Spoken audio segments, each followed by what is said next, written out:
સહજાન સ્વામી મહારાજની જય, અક્ષર પુરુષોત્તમ મહારાજની જય, ભગતજી મહારાજની જય, શાસ્ત્રીજી મહારાજની જય, યોગીજી મહારાજની જય.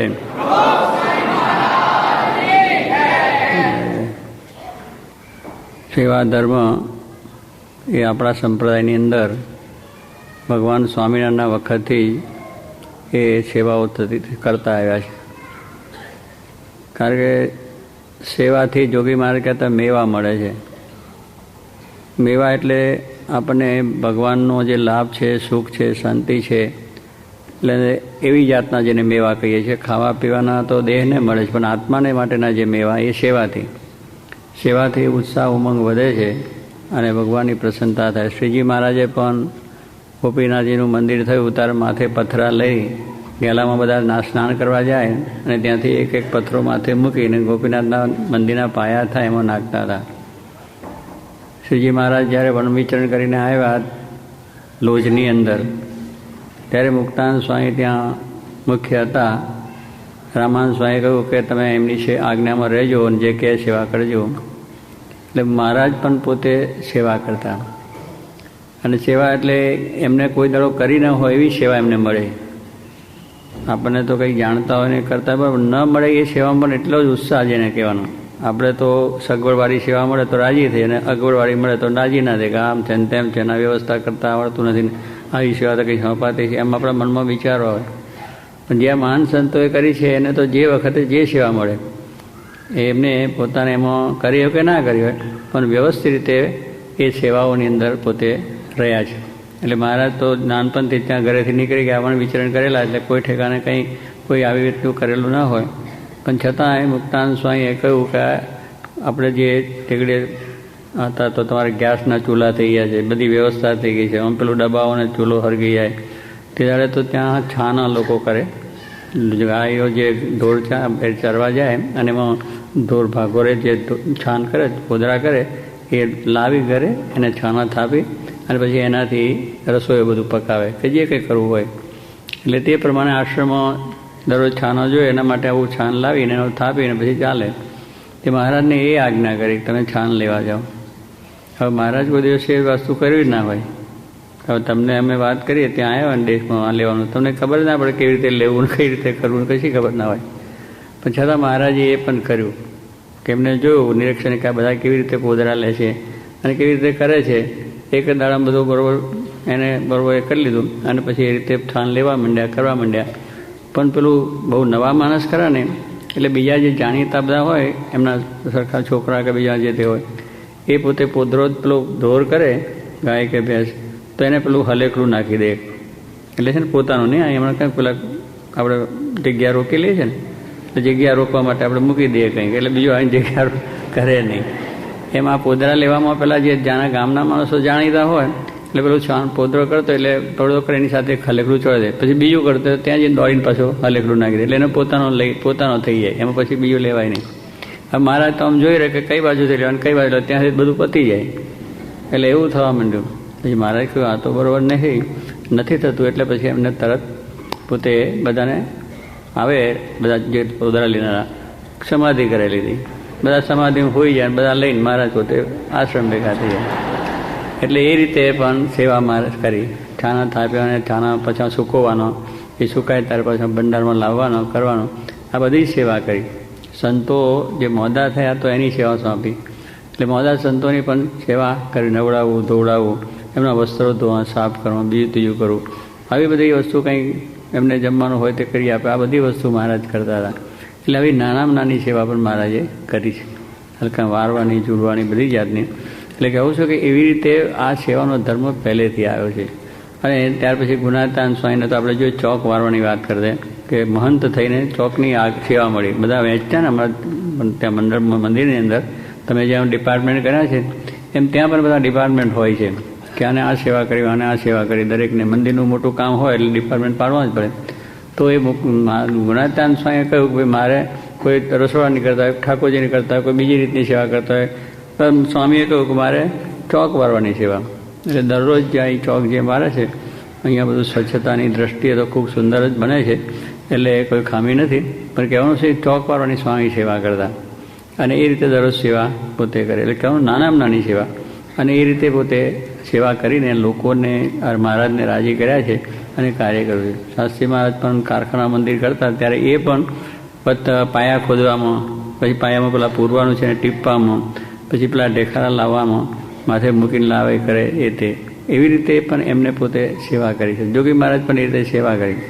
શાસ્ત્રી મહારાજ કહ્યું કે આ ગોંડલનું મંદિર થાય છે તે તમારે દરરોજ રસોડું કરવાનું, એટલે જે કામ કરનારા માણસો વહેલા કામે ચડે એને રોટલા કરીને ખવડાવી દેવાના.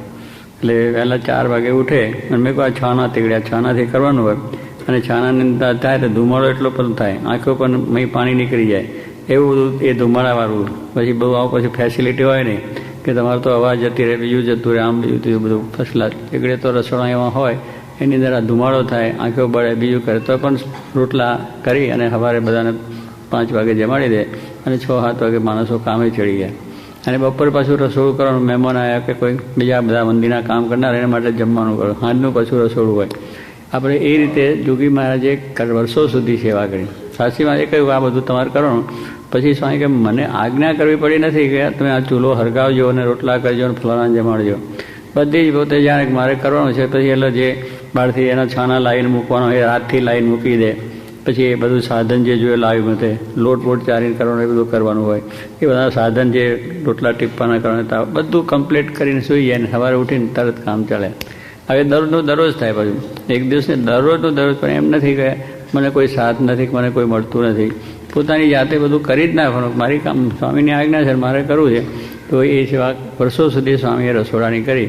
અને હરિભક્તોને પણ, હરિભક્તો તો આવે મહેમાન ટેકડે, દરબારો પણ થોડા આવે, અને એ લોકો પછી શું કે થાળીઓમાં જમવાનું, તે દાડા આપણા પતરામાં થાળી મૂકે એટલે થાળીમાં એમને ફાવે, એટલે થાળી પાછી એની લઈ અને સ્વામી ઉટકી પણ નાખે. પીરસે પોતે, રસોઈ પોતે કરે, પીરસે બધાને પાછા, અને એ ચોકાઈ પોતે કરે, એ થાળીઓ છે એને ઉટકી પણ નાખે બધી રીતની.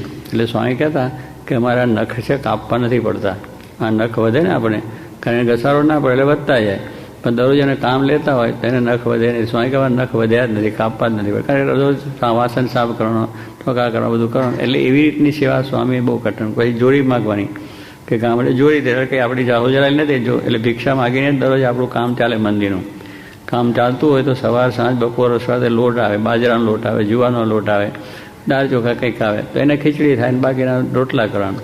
આવી રીતની પણ જોરી માગીને ભેગું કરે અને એ પ્રમાણે આખું કારખાનું ચાલે. અત્યારે આપણે જેમ ચકમચકા થઈ જાય છે ને એવું ચકમચકા કાંઈ નહીં, એ બધું એ રોટલા બાજરાના જુવાના કે એવા બધા હોય ખાવાના, બધું કરવાનું. પછી મહેનત પાછી એટલી જ, એ કારખાનામાં જઈને એ પાછું કરવાનું બધું. આટલી સેવા કરે તો કારખાનામાં પાછું જવું જ પડે કે ભાઈ ત્યાં કામ હોય તો પથરા નાખવા કરવા. એટલે આ બધી સેવાઓ સ્વામી જોગી મહારાજે પણ કરી છે અને એના દર્શન પણ આપણે કર્યા છે. એટલે આ પરંપરા આપણી બધી ચાલી જ આવી છે. ભગતજી મહારાજની પણ તમે વાત જુઓ કે ભગતજી મહારાજે ગુણાયતાન સ્વામી કહ્યું કે મંદિરનું કામ ચાલે છે ચૂનો પીલવાનો. એટલે ચૂનાને પીલવામાં તો તમે જાણો છો કે ચૂનો બહુ ગરમ હોય અને એમાં પાણી ચક્કીમાં નાખી, તે ચક્કી બક્કી હતી નહીં, પણ પગથી ચૂનો પી લે. આમ પગથી પગ નાખી અંદર પાણી નાખે, ચૂનો નાખે, રેતી નાખે અને એને પગથી ગોલે આમ કરીને, અને એમ કરીને આખો ચૂનો તૈયાર થાય એ પછી આ ચંતરમાં કામ લેવા. આવી રીતે ત્યારે સિમેન્ટનું કામ બહુ નહોતું એટલે ચૂનો જ કરે, પણ ચૂનો બહુ ગરમ હોય અને એ ચૂનો ગરમ છે એ શરીરે ગરમી ચડી જાય અને શરીર ચડી જાય તો આંખો સુધી પહોંચી ને આંખે આપણે અંધાપો આવી જાય.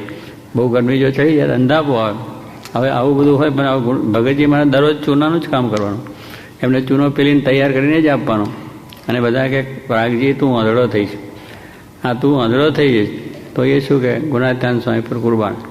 એમને એમ ના થયું કે આ અંધાપો આવશે કરશે, સ્વામીની આજ્ઞા છે, રાજીવો કરો છે. એટલે એવી નાની સેવા પણ આવી પોતાને શરીરને કષ્ટ થાય એવી સેવા છે, છતાં પણ એમાં સરદાર પાર ઉતરી ગયા. એવું ગુણાત્યાન સ્વામી રાજી કર્યા છે અને બધી રીતે એમનો મહિમા સમજ્યા. વચનમાં વિશ્વાસ કે જે આજ્ઞા કરે કરીએ એમાં શાંતિ છે. સેવાથી મેવા છે એ આપણા જીવનમાં દ્રઢ થાય તો પછી નાની મોટી કોઈ પણ સેવા કરવામાં આપણને વાંધો આવે નહીં. પછી આપણને ગમે તે કારણ થાય તો પણ આપણે સેવામાં તત્પર રહેવાય છે. એટલે આવી રીતે જો પરંપરામાં જોઈએ તો પહેલેથી સેવા છે. એટલે સેવા એ આપણે જો કરીએ તો આપણા જીવને બળ મળે. સેવાથી બળ મળે છે કે આમાં મેં સેવા કરી. આજે અહીંયા આ મંદિર થયું એમ આજે નાના મોટા બધાએ આપણે બધાએ સેવા કરી, તન મન ને ધન ત્રણેય પ્રકારે કરી સેવા. દેહથી પણ બધા જોડાઈ ગયા, દેહથી બધા આપણા ડબલા ભેગા કર્યા, ડોર ટુ ડોર ગયા, ફલાનું કર્યું, ઢીકનું કર્યું, પથ્થરા ઘસવા મંડી પડ્યા. એટલે આ બધું દેહથી પણ સેવા કરી. પૈસાથી પણ બધાએ પોતાની શક્તિ અનુસાર સૌએ પણ ખૂબ ઉત્સાહથી સેવા કરી નાખી. તો એ પણ એક સેવા થઈ ગઈ. કેટલાક વળી પોતે દેહથી ન કરી શકતા હોય, પૈસાથી ન કરતા હોય, તો ત્યાં આગળ બેસીને વાત કરે કે આ મંદિરનું કામ ચાલે છે, બહુ સારું છે ને ફલાણું છે, એનો મહિમા ગાય લોકોને જીવમાં આ સેવા કરવાનું બળ પ્રેરે. એટલે બધી જાતની સેવાઓ આપણે અહીંયા કરી છે. તો શું છે, એનાથી આજે આપણને ઉમંગ છે કે આ મંદિરમાં આપણું કંઈ પ્રદાન છે, આ મંદિરમાં આપણી પણ કંઈક સેવા છે, એવું આપણા જીવનની અંદર બળ રહે. અને એથી આપણને થઈ જાય છે. કારણ કે અહીંયા આગળ તો સ્વામી મહારાજ શાસ્ત્રી મહારાજ મંદિર કર્યું ત્યારે સોનાનું મંદિર દેખાડ્યું પેલા ભાઈને, છગનભાઈને, ખત્રીને. અને સ્વામી કે આવું મંદિર આપણે સ્વામી કે આ તો તમને દેખાડ્યું કે ભગવાનની પ્રતાપે કરીને આવા સોનાના મંદિરો પૃથ્વીમાંથી નીકળી શકે અને લાભ મળે. પણ આ મહારાજનો સંકલ્પ છે અનંતજીવનું કલ્યાણ કરવું, એટલે તમારા જેવા સામાન્ય ભક્તોની પણ સામાન્ય સેવા લઈને રૂપિયો, 2 રૂપિયા, 5 રૂપિયા, અહીંયા આપણે ત્યાં દોઢ તો ગયા, કોઈ પાઉન્ડ આપ્યો, અડધો પાઉન્ડ આપ્યો, પણ એ સેવા લઈને પણ એ જીવોનું કલ્યાણ કરવું છે. એવી સ્વામી જાસેમાં વાત કરી. એટલે મંદિર તો આમ ચપટીમાં થાય, પણ આ બધાને સેવાનો લાભ મળે અને એને પણ આત્મીયતા થાય કે આ મંદિર મારું છે, કે મેં એમાં સેવા આપી છે. અને એ રીતે પાછો એનો આપણે મંદિરને પ્રત્યેનો ભાવ પ્રેમ રહે. પણ પાછું એની અંદરનું એમ નથી કે મેં સેવા કરી છે એટલે મને આવો પાછું આની અંદર કંઈક વ્યવસ્થા જોઈએ, એ પાછી ભાવના નથી. આ મંદિરની અંદર બધું છે, પણ એ મંદિરની અંદર બધા જ વધારે સારો લાભ લઈ લે અને સારું થાય અને પોતાને કોઈ વિશેષ લાભ મળે એવી ભાવના પણ નથી, કેવળ રાજી કરવાની વાત. તો આ ભાવના છે એ આપણી પહેલેથી ચાલી આવી છે અને એ જ ભાવના અનુસાર આપણે આ બધી સેવાઓ થાય છે. પણ છતાંય આપણી પ્રકૃતિ છે અને પ્રકૃતિને સ્વભાવને લઈને કેટલીક વખત થોડુંક આવું ઘર્ષણ થઈ જાય વ્યવસ્થાની અંદર. તો વ્યવસ્થા છે એને જો બરાબર રીતે આપણે એ પ્રમાણે ફોલો ન કરીએ તો અવ્યવસ્થા થઈ જાય. અને અવ્યવસ્થા થાય તો બધાને અશાંતિ. પોતાને થોડી અગવડ પડે પણ બીજાને બધાને અગવડ પડે. પણ જો વ્યવસ્થા છે તો ભલે 1, 2, 4 જણને કદાચ એવી અગવડ થતી હોય કોઈ કારણસર, કે એમાં કોઈ એવું નથી, પણ પોતાની જીવ કે મારે અહીંયા જ આ કરવું છે પાર્કિંગ, કે મારે અહીંયા જ બેસવું છે, કે મારે આ રીતે જ કરવું છે. પણ વ્યવસ્થાની દ્રષ્ટિએ જો કરે તો બધાને શાંતિ સુખ આવે. પણ એવું થોડુંક બને છે. પણ પેલું કહેવાનું શું છે, જો વ્યવસ્થા છે તો બધાને લાભ મળે. સારી રીતે બધાને લાઈનબંધ દર્શન થાય, ભજન થાય, કીર્તન થાય, સભામાં બેસાય, બધી થાય. આપણે અન્નકોટની બધી આપણે જોઈ વ્યવસ્થા, કેટલી સુંદર રીતે વ્યવસ્થા થઈ તો હજારો માણસોએ દર્શનનો લાભ લીધો. જો એ તમારી વ્યવસ્થા ના હોય તો માળખું તૂટી પડે, બધા આવે એટલે જતા રહે અને કે આ જવા જેવું નહીં, ફરી કોઈ દી આવે નહીં. આ પેલા ભાઈ અમારે શું નામ, એને ઇન્ટરવ્યૂ લીધા બધા 20-25 માણસના, શું નામ પાડને, આ દેવન, આપણો દેવન છે, એ ઇન્ટરવ્યૂ કેટલા લીધા બધા, એટલે ધોરિયાને આપતા હતા અને બધા આપણા ભક્તોને બીજા બધાને લીધા. દરેક માણસ કહે છે કે તમારી વ્યવસ્થા સારી છે.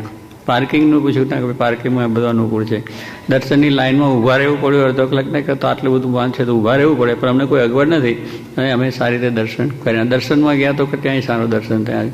અને આ રીતના બધી જ્યાં વ્યવસ્થામાં કહ્યું સ્વચ્છતાની દ્રષ્ટિએ કહું, સ્વચ્છતાની દ્રષ્ટિએ સારું છે. એટલે જો બધાને એ વસ્તુ સારી લાગી.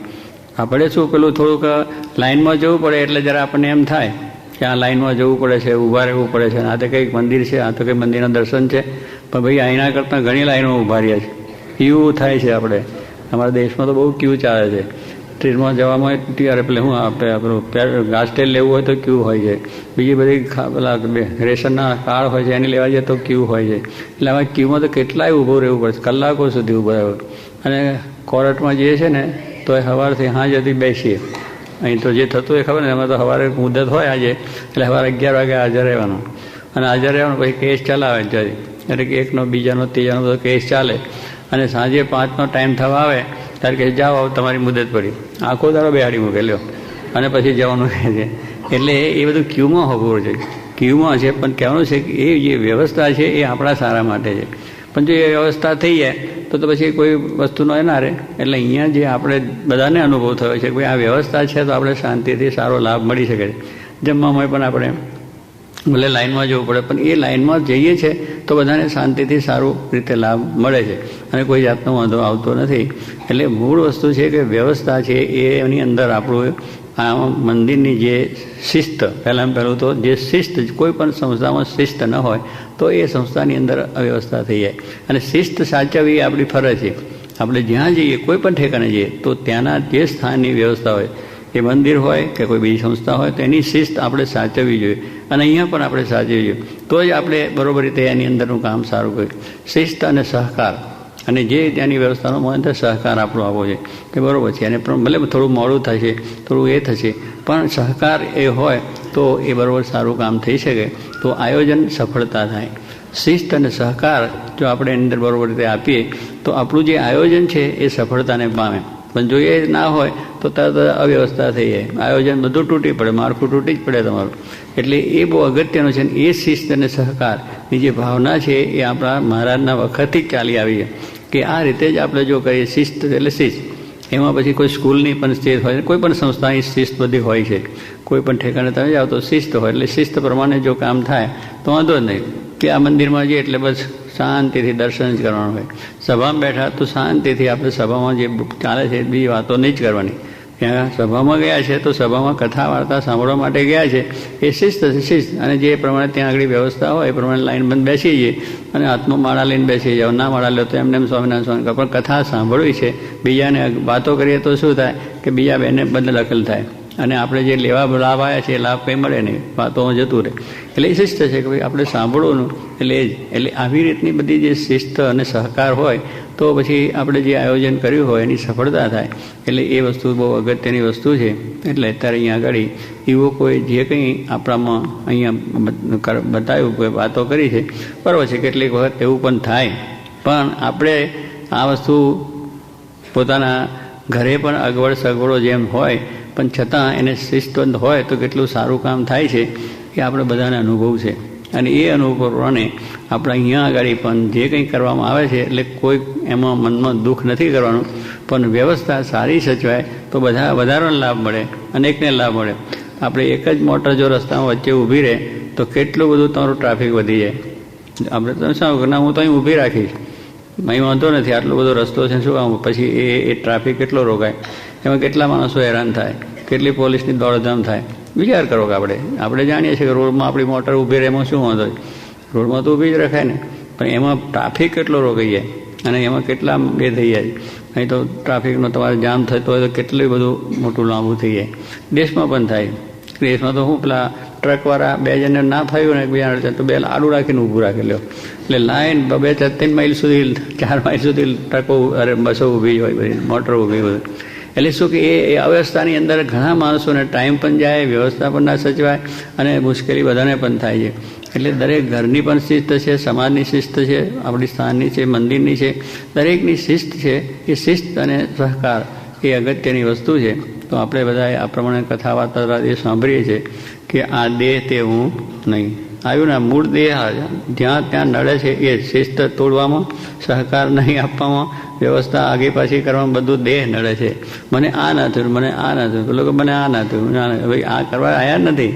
અહીં તો જોગી મહારાજ કહેતા કે આપણે જે આવીએ છીએ ભગવાનના દર્શન કરવા માટે અને આપણા આત્માનું કલ્યાણ માટે, સંતોનો સમાગમ થાય લેવા માટે. બીજી અગવડ સગવડ તો આપણે અહીંયા જોવાની છે નહીં. આપણે બધી અગવડ સગવડો ઘણી હોય છે છતાં ચલાવીએ છીએ એટલે આમ ચાલે. અહીંયા જે લાભ લેવાય છે અહીંયા કદાચ તમને પેલા કહ્યું ને દાળનો પડીયો ને બધું એ વહેલા મોડા થાય છે, બરાબર છે. જોગી મહારાજ કહેતા હતા કે સમય આમ ગયા હોય તો જમવા માટે નથી જતા, જમવાનું ઘરે ભૂખ્યા હતા એટલે અહીંયા આવ્યા, ખાવાનું નહોતું મળ્યું એટલે અહીંયા આવ્યા. બધાને સારું ખાવ છો, સારી રીતે તમને ભોજન મળે છે, બધાએ સારી રીતના સુખી છો, એ ખાવા માટે કોઈ નથી આવતા. અહીંયા જે આવે છે આપણે મહારાજના દર્શન કરવા માટે, સત્સંગ કરવા માટે, એટલે એને માટે નથી આવતા. એટલે જોગી મહારાજ કહે છે આપણે સમયમાં આવ્યા હોય તો ભલે દાળનો પડીયો જ મળે, બીજું કંઈ મિષ્ટાન રોટલી દાળ ભાત બીજું ના મળે, પણ દાળનો પડીયો મળે તો એ જાણવું કે બહુ સારું, ભગવાનનો પ્રસાદ મળ્યો ને. એ ભગવાનનો પ્રસાદ સમજીને એમાં આનંદ લેવાનો હોય. પછી રોટલીનો ટુકડો મળ્યો હોય તોય ભલે, ને શાકનો થોડુંક મળ્યું હોય તોય ભલે, અને દાળનો પડીયો મળ્યો, કોઈ પણ વસ્તુ એક મળી હોય તો એને આનંદ રહેવો જોઈએ. કારણ કે મૂળ આનંદ આપણે મળ્યો છે, પછી આનંદ ક્યાં છે? આ તો દેહનો ભાવ છે. એને કદાચ મળ્યું કે ના મળ્યું તો ઘરે જઈને પછી ફર્સ્ટ ક્લાસ પાછું બનાવીને જઈ મેલો. અહીં તો ઠંડુ હોય અને ત્યાં તો ગરમા ગરમ મળે ઘરે તો. અહીં તો હવાનું ઘર તો સાંજે મળે છે ને, એટલે એવું અમારા જોગી મારી કહેતા પેલા વજુભાઈ આપણા મુંબઈના હતા, વજુભાઈ શેઠ. એટલે એ ઘણા વખત ગોંડેલા મોટો સમય હોય. હવે સમય આમ તો 3-4-5 હજાર માણસો આવ્યા હોય એટલે ચાનો રંગેડો ચડ્યો હોય રાતના 3 વાગે, મોટું તપેલાની અંદર 2-3 હજારનો ચા મૂકવાનો, અને પછી ચા થયા સવાર થતા તો ઠંડો થઈ ગયો હોય અને એ ઠંડો ચા પછી બધા હરિભક્તો નહીં ધોઈને તૈયાર થાય એટલે પીવાના આપે. અને બધું, અને પછી જાજામાં તો એવો થયો ને, એમાં કંઈ દૂધ માપનો ના હોય, ખાંડ ને કે બીજું ત્રીજું ઓછું હોય, ફરી પાછું ઠંડુ થયેલું હોય. પછી વજુભાઈને પૂછે સ્વામી કે વજુભાઈ ચા કેવો છે? કે ડોળા પાણી જેવો. ચામાં કાંઈ બરકત સ્વામી કે નથી કે. હા, તે કારણ ઘરે તો મીઠી મધુરી ગરમા ગરમ આમ પીતા હોય, એટલે અહીંયા એ મળે ખરું. હવે એ ઈચ્છા અહીં રાખીએ અને ઈચ્છાથી અહીં આવ્યા હોય તો સત્સંગ ક્યાં થવાનો છે? સત્સંગનો મહિમા ક્યાં સમજ્યા છે? એ ઈચ્છાથી અહીં આવતા જ નથી. એ ત્યાં ઘરે ત્યાં ગરમા ગરમ પી લેવું બરાબર. હવે ઘરે છે તો આપણે જમવા બેઠા હોય, રોટલી ગરમ ગરમ આવતી હોય, પૂરી પણ તરીને તૈયાર આવતી હોય, શાક પણ જરા ગરમ કરીને આપતા હોય, બધી રીતે આપણે ટેસ્ટથી જમતા હોય, ટેબલ ઉપર જમતા હોય બરાબર. હવે અહીંયા ટેબલે ના એને ઊભા ઊભા જમવાનું હોય તો તને ઠંડુ હોય પાછું, તો એ ફેર પડ્યો કે ના પડ્યો? તો કંઈ તો કે કંઈ જમવામાં કંઈ ઠેકાણ નથી. પણ ભાઈ ઘરે જમવાનું ઠેકાણું નથી, જરા જમવા માટે ઠેકાણ નથી, આત્માની શાંતિ માટે આવ્યા છે, માટે ઘરે જઈને પાછું જમી લેવાનું. ઉતારાની જો સ્વામી કંઈ સગવડ ના હોય તો કંઈ આપણે ઉતારાની કરવા માટે ઘરે બંગલો છે, આપણે સારામાં સારા ફર્સ્ટ ક્લાસ રૂમો છે, ફર્નિચર છે, આરામ એને માટે પણ નથી. એટલે અમુક વસ્તુ જો કે ગાદલું નથી મળ્યું, ગાદલાની કંઈ જરૂર નથી. ઘરે આપણે 2 રજાઈઓ તજાઈઓ મૂકીને આમ ફર્સ્ટ ક્લાસ રીતે હોવો તો વાંધો નહીં, જરા પછી ગરમ ગરમ આવે છે ને એટલે ઠંડી પણ ના લાગે. એ બધું સરસ સગવડો, આપણી ઘરે કોઈ સગવડ નથી એટલે અહીં આવ્યા છે. આ બધી સગવડો માટે આવતા નથી કે આપણે કપડાં બીજી ગોદડાની કે ખાટલાની કે પલંગની કે રૂમની કે જમવાની કે આ બધી કોઈ આટે આપણે અહીં આવતા. અહીં આવીએ છીએ જે ધ્યેય એ વિચાર કોઈ, એ ધ્યેયની અંદર કંઈ પણ થોડી મુશ્કેલી પડે તો વેઠીને પણ આ કરવું. સ્વામી કે આ સત્સંગનો જો મહિમા આપણે સમજ્યા હોય તો આપણે સ્વામી કે ત્યાં સત્સંગને સ્વામી કહે છે ઉપવાસ કરીને પણ સત્સંગ કરવો. કદાચ આ તો વ્યવસ્થા જમવાની છે, ન મળે તો ઉપવાસ પણ કરી લેવો અને પણ સમાગમ બરોબર કરી લેવો. કાચું અનાજ માગીને પણ ખાઈને સમાગમ કરી લેવો. પવન ખાઈને, પેલા ઋષિઓ પવન જમતા હતા, હવા ખાઈને સત્સંગ કરતા, લીમડાના પાન ખાઈને કરતા. એટલે આવું સત્સંગનો મહિમા લખ્યો છે કે આવી રીતે નિર્વાહ કરીને પણ આ કરી લેવો. આપણે આ નિર્વાહ કરીને પણ કરી લેવો, પણ સત્સંગ કરવો છે એટલા માટે આવ્યા છે. એટલે મૂળ વસ્તુ છે કે આપણે ઘરેથી અહીંયા આવ્યા છે એ કંઈ કોઈ પણ જાતની બીજી વ્યવસ્થા આપણા દેહના સુખને માટે લેવા નથી આવ્યા, આત્માના સુખને લેવા માટે આવ્યા છે. એટલો જ જો આપણા જીવનમાં દ્રઢતા થાય આ બધા પ્રશ્નો કોઈ આપણને નડવાના નથી. આપણે દેહ ભાવથી જ આ બધી જોઈએ છે એટલે પ્રશ્નો ઊભા થાય છે, આ થયું ને તે થયું ને ફલાણું થયું, બીજું કાંઈ નથી. તમે સ્વામી મહારાજે વાત કરી કે તમારા અહીંના ભાઈ શું રાજા હોય કે કિંગ હોય કે જે હોય કે રાષ્ટ્રપતિ અમે કઈ દેશની અંદર હવે એવા બધા આવ્યા હોય, એની સભામાં તમે ગયા હોય, એની સભા મોટી હોય, લાખો માણસ હોય, હવે તમને ત્યાં જવાનું ના મળે, ત્યાં બેસવાનું ના મળે, અને બધી રીતે કેટલું હેરાન પરેશાન થયા હોય, કેટલો ટ્રાફિકમાં આગા પાછળ થયા હોય, તોય પણ આપણને થોડો કેફ રહે કે અમે રાષ્ટ્રપતિની સભામાં જઈ આવ્યા, રાણીની સભામાં જઈ આવ્યા. હવે રાણી તો ક્યાંય હોય 2 માઇલ દૂર ને આપણે ક્યાંય બેઠા હોય ને ક્યાંય આંટામાં કોઈ પૂછતું ના હોય કે તમે ચા પીધો, વેલકમ, પધારો પધારો પધારો, બહુ સારું, તમને ખુરશી આપી કે આવો ચેર પર બેહો, કશું આપણે વ્યવસ્થા નથી. છતાં પણ એક મોટી એની માની છે કે આ મોટાની અંદર આપણે જીયા એનો જો કેફ રહેતો હોય તો ભગવાન પુરુષોત્તમ નારાયણ એના દર્શન માટે જઈએ છીએ, એના આપણે લાભ લેવા જઈએ છીએ. ને આપણી અપેક્ષા શા માટે હોય? અપેક્ષા કોઈ હોવી જ ના જોઈએ. મારે ના મળે બરોબર છે, આ તો સેવા કરીએ છીએ એટલે પાછું થાય કે આ સેવા કરીએ છીએ અમને વ્યવસ્થા ના આપી. વ્યવસ્થા બરોબર છે આપણે થાય એટલી કરીએ છીએ, પણ છતાં કોઈ અગવડ સગવડ પડી હોય તો એ પ્રશ્ન પાછો આવી જાય. પણ સેવા કરીએ છીએ દેહથી કરતા હોય, તનથી, મનથી, ધનથી, અમે કથા વાર્તા કરીએ છીએ, ગામડે ફરીએ છીએ, અમે અમારા કલ્યાણ માટે કરીએ છીએ. તમેથી અમે આટલી બધી સેવા, અમને આ સગવડો જોઈએ, અમને આગળ, તો એ કંઈ સેવા ના થઈ શકે. એમ આપણે જે કરીએ છીએ એ આત્મકલ્યાણ માટે કરીએ છીએ, ભગવાનને રાજી કરવા માટે. આપણી સેવા ભગવાન બધી જાણે છે. તમે જે સેવા કરો છો, અહીં બેસીને કરો છો અને ત્યાં પાર્કિંગમાં કરો છો, એ સેવા પણ ભગવાન જુએ છે. ભગવાનની નજરમાં છે કે મારી ક્યાં સેવા જુએ, પણ ત્યાં અહીં જુએ ત્યાં નથી જોતા. ભગવાનની દ્રષ્ટિ સર્વત્ર છે કે જ્યાં બેસીને તમે જે કંઈ સેવા કરો છો, નાની મોટી, એ બધી એમના ખ્યાલમાં છે, એમના ચોપડે જમે છે. પછી આપણે લોકોને દેખાડવા માટે કે મારું નામ ના આવ્યું, મારી જય ના બોલે, આપણી જય બોલે કે ના બોલે કાંઈ જરૂર, ભગવાને ત્યાં જય બોલે ગઈ, ભગવાનના નામે ચોપડે જમાઈ થઈ ગયું, એટલું જ આપણે સમજવાનું છે. પણ આ તો અહીંયા મારું નામ ના બોલ્યું એમાં આગા પાછા થઈ જાય કે આટલું બધું થયું. એટલે એટલા માટે કંઈ જ કરતા નથી. આપણે કરીએ છીએ કેવળ ભગવાન રાજી કરવા માટે, ભગવાનના સુખ માટે, તનથી, ધનથી, મનથી, કથા વાર્તા, કીર્તન, ઉત્સવ, સમય, જે કંઈ સેવાઓ કરીએ છીએ આ માટે જ કરીએ છીએ. એટલો જ જો આપણી અંદર ભાવ આવી જાય, એટલું જ જ્ઞાન દ્રઢ થઈ જાય તો બેડો પાર થઈ જાય. અને એ ભાવ જ્યાં સુધી ના આવે ત્યાં સુધી આ પ્રશ્નો આપણને આગા પાછા કર્યા જ કરે. અને એ વાતો પછી થયા જ કરે. ફલાનો આવો ને ઢીકનો આવો ને, એ પછી અભાવ આવે, અવગુણ આવે, આ સત્સંગની અંદરથી અરુચિ થઈ જાય, સત્સંગમાંથી પાછા પડીએ, બીજા 25 ને પાછા પાડીએ કે મંદિરમાં જવા જેવું નથી, કંઈ આવું છે ને તેવું છે ને ફલાણું છે. એટલે પછી સેવાને બદલે અસેવા, અને જેટલી સેવા કરી એથી 1000 ગણો પાછો દ્રોહ. એટલે કર્યું પાણીમાં ગયું, બધું કરેલું પાણીમાં ગયું, એક ચાના પાલા સારું ગયું, એક આપણે ના બોલાય એટલા માટે ગયું, એના માટે આયા જ નથી. એવું જો હોય તો અખંડ શાંતિ, શાંતિને શાંતિ, અહીંયા શાંતિ, અને પછી અક્ષરધામમાં બેસીએ પણ શાંતિ. સહજાન સ્વામી મહારાજ.